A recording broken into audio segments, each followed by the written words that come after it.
Welcome to cricket यारी। दुनिया बदल जाएगी लेकिन पाकिस्तान की प्लेइंग 11 में एक बंदा नहीं बदलेगा, वो है खुशदिल शाह। मैं उस्मान शाह से पूछूंगा, सब बदल गए, सबका हमने जिक्र कर लिया, हमारे वहमो गुमान में भी नहीं आया कि खुशदिल शाह जो है प्लेइंग 11 में हो गए। वो कहाँ से आ गए यार? भाईजान वो बहुत स्पेशल पर्ची है, वो नहीं जाती। चलो वो स्पेशल पर्ची है, लेकिन मुझे ये बताइएगा बात उस्मान, मजाक अपनी जगह, लेकिन जो पिछली प्लेइंग 11 थी उससे क्या पूरी तरह सेटिस्फाई हैं, या यही प्लेइंग 11 आगे जाएगी, या इसमें कोई चेंजेस आएंगी, या आपको ऑर्डर में भी कोई प्रॉब्लम लगी? नहीं, ऑर्डर ठीक था मेरे ख्याल से, इससे बेहतर नहीं हो सकता था। हाँ, ये हो सकता था कि सलमान लिया, अगर लेकिन 5 पे आएंगे तो बिल्कुल भी सूटेबल नहीं उनके ऊपर लिए होगा। वो 3-4 तक ही सूटेबल है सलमान लिया, जिस तरह की उनकी वो स्टाइल ऑफ प्ले है।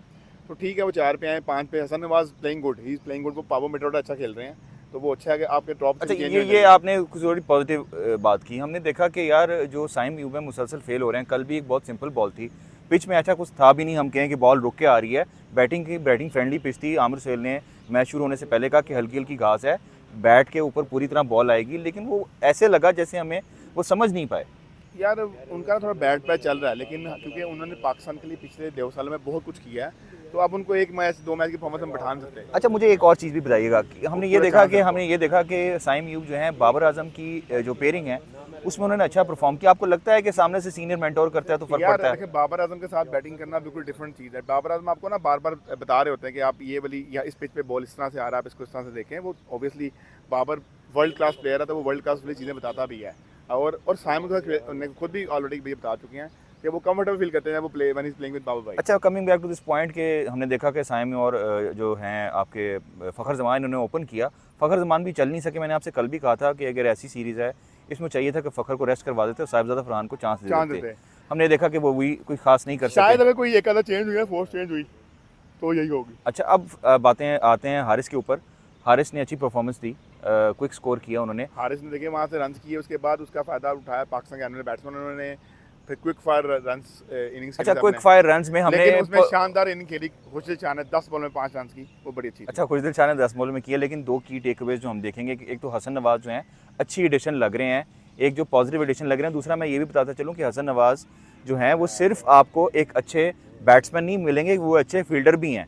कैच वो नहीं छोड़ते, और आपने देखा होगा कि फाइनल जो हुआ बिटवीन कोयटा एंड लाहौर, उन्होंने तकरीबन एंड पर एक तकरीबन शॉर्ट चौका था। वो स्टॉप थी भाई, वो चौका होना चाहिए था, उसने रोक दिया। हाँ, वो अच्छे फील्डर, वो अच्छी एक एडिशन है। हम उम्मीद करते हैं कि जैसे मैं कहता था कि पाकिस्तान की जो 2 मेन पॉइंट हैं, एक तो पाकिस्तान को बड़ा हिटर चाहिए, वो उनकी सूरत में हमें कुछ नज़र आ रहा है कि शायद वो तैयार हो जाएं, लेकिन अभी भी टाइम देना पड़ेगा।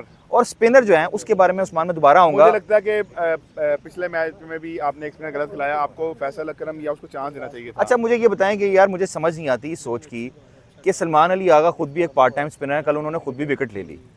खुशदिल शाह जो एक पार्ट टाइम स्पिनर ही लगते हैं, गो के उन्होंने विकेट ली। आप 2 पार्ट टाइम स्पिनर कैसे लग सकते हैं? जब आपने बरार को लिया हुआ, आप एक और स्पेशलिस्ट स्पिनर रखने की आपके पास गुंजाइश भी है? गुंजाइश नहीं रखा। मुझे लगता है, मैं भी इसलिए बाबा कह रहा हूँ कि फैसल अकरम को या सुफियान मकीम को चांस देना चाहिए था, आपको पूरा चांस देना। अच्छा, मुझे सूरज दूसरी एक और चीज़ बताएं। हमने हारिस रऊफ ने भी अच्छी बॉलिंग की, गो के उनका एक कैच छोड़ दिया हसन अली ने, और हसन अली ने अपना मुश्किल कैच कर लिया, ठीक है, और 5 विकेट्स भी ले ली। ये अब उम्मीद है कि आप बाद में उनकी लड़ाई नहीं हुई होगी, लेकिन आपको क्या लगता है कि हसन अली का कमबैक कैसा रहा? अच्छा रहा, मेरे ख्याल से वो रिदम में नजर आ रहे हैं।